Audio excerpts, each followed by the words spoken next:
Спорт дисциплинирует и закаляет характер. Упорные тренировки, нацеленность на победу позволили юным боксерам успешно выступить на соревнованиях в Минводах. Нашу республику достойно представили 8 ребят.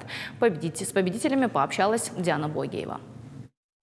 Бокс не для слабых. Здесь важна выдержка и умение сконцентрироваться перед выходом на ринг. Константину Тамаеву пришлось выложиться на полную. Боксом занимается всего полгода. На дебютных соревнованиях занял первое место. Я с детства, у меня брат занимался боксом, и он меня в зал отвел, и мне тоже понравилось заниматься. Но я не нервничал, я вышел уверенным в себе и выиграл. Ребята тренируются с сентября прошлого года, но уже показывают хороший результат.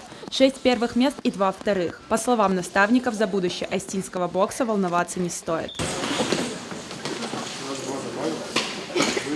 Открытое первенство по боксу прошло в Минеральных водах. В соревнованиях участвовали спортсмены из 12 регионов СКФО. Среди них и 8 ребят из Северной Осетии. Соревнования проходили между Северо-Кавказским федеральным округом. Там было около 12 республик, округов. Вот все вместе. Это больше, можно сказать, такой Ставропольский район, Кавказ. Вот все вместе. Но это серьезный турнир. Дети себя хорошо показали. Такие соревнования – хорошая возможность для начинающих спортсменов проявить себя и набраться опыта.